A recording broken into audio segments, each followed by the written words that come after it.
अस्सलामु अलैकुम रहमतुल्लाहि व बरकातुहू। कैसे हैं आप सब? उम्मीद करती हूँ कि आप सब ईमान, सेहत और तकवा की बेहतरीन हालतों में होंगे इंशाअल्लाह ताला।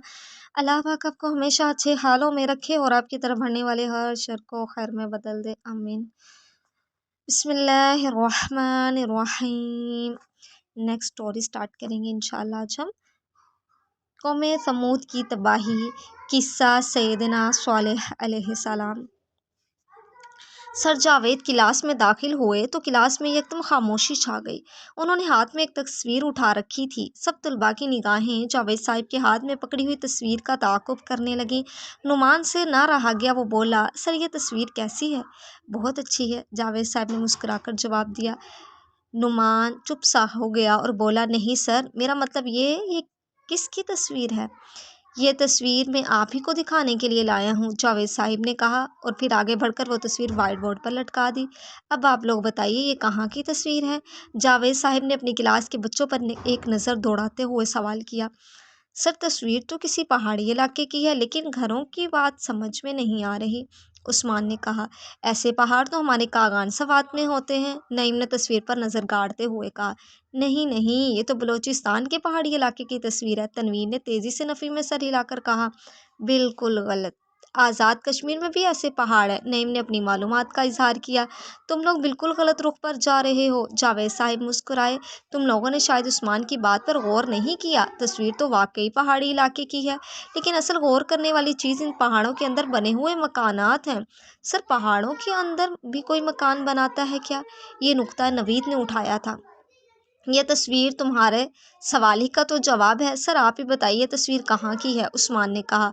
ज़रा सोचो तो सही कि इन लोगों ने अपने घर पहाड़ों में बनाए थे। सर नुमान ने बेख्तियार हाथ खड़ा कर दिया। सर कहीं इस तस्वीर का ताल्लुक तारीख से तो नहीं है?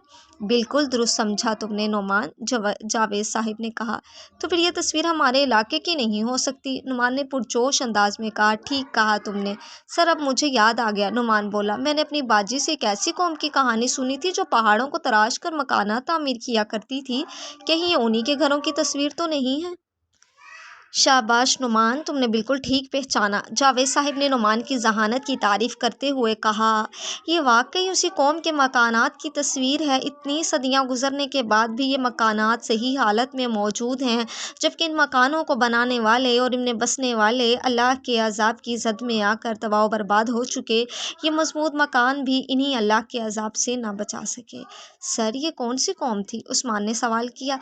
बच्चों ज़रा बताइए तो ये कौन सी कौम थी? जावेद साहब ने उल्टा बच्चों से सवाल कर दिया। सब बच्चे गहरी सोच में डूब गए, लेकिन वो जान ना पाई कि ये कौन सी कौम थी।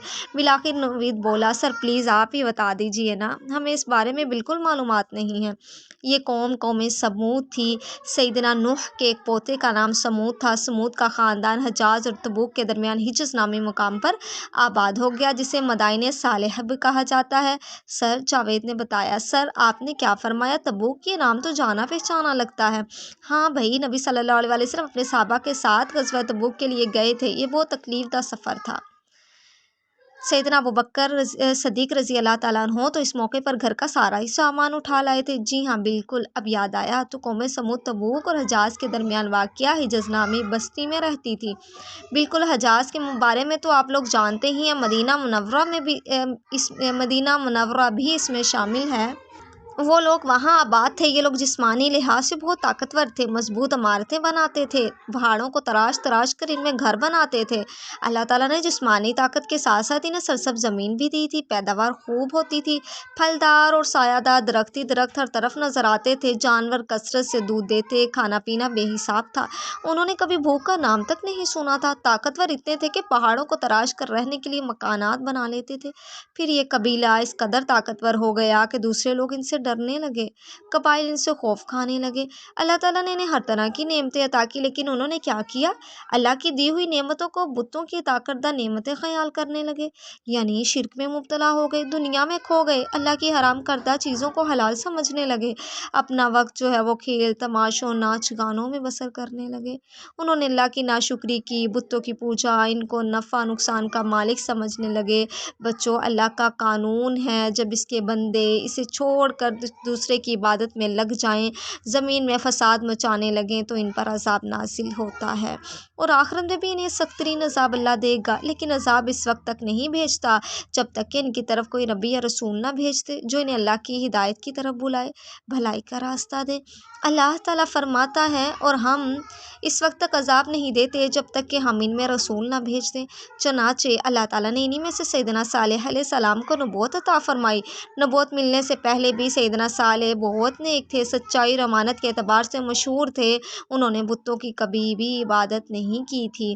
نبوت ملنے پر آپ نے اپنی قوم کو ایک اللہ کی طرف بلایا۔ قرآن مجید میں ارشاد ہے، صالح نے کہا، اے میری قوم، اللہ ہی کی عبادت کرو، اس کے سوا تمہارا کوئی معبود نہیں۔